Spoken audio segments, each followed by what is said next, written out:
So, a few of the things that we have done in our household is very much like you said, Cynthia, creating boundaries. At one point, I was taking calls, as early as 6 o'clock in the morning because I'm an early riser, as late as 10 o'clock at night because I had clients on the West Coast, on the weekends. And I really just had to create boundaries because I realized that not only was I not respecting myself, I wasn't respecting my marriage or my family. Yes. And I was making myself way too accessible. So that's the first thing. Make sure that you're creating realistic boundaries. Yes. And there's I believe with Keller Williams, as she mentioned, I'm a real estate agent as well.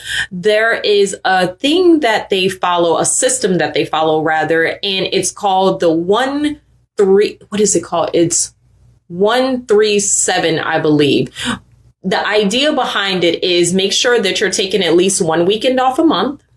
Make sure that every 3 months you're going on vacation, because as a business owner, you get burned out every so often. And for me, I've realized it's about every 90 days, I need a refresh. Wow. So every 3 months, make sure you are, even if it's a long weekend, and then do at least a 7-day vacation at some point. So pre-schedule your year, literally look at January, or even starting now, look at 1 month to the next year and say, these are the times that I'm going to take off, and be intentional about that. And then lastly, I'll say this. So I know for me personally, the month of May is a difficult one, right? It's just mentally, emotionally, spiritual. It's just a very difficult month for me. Yeah. So I plan less things in that month. And the reason and it took me a long time to really realize that. Instead, what I was doing was I was very agitated. My family felt it. My husband felt it. My marriage felt it. I was very lethargic. I was extremely tired. So if I wasn't agitated, I was in bed.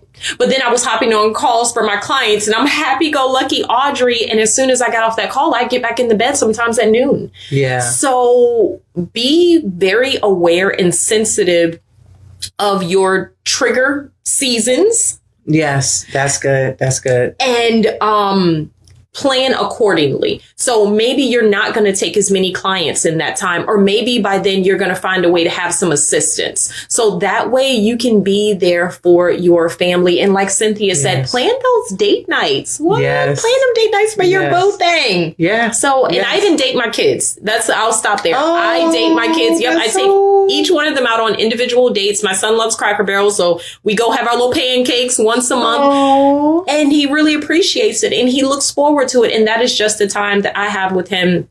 My daughter and I like to get our pedicures, and that's the time that we plan together, and it's just the two of us, and we enjoy that time together. So just make sure that you are intentional about your time. Wow, I love that. Now,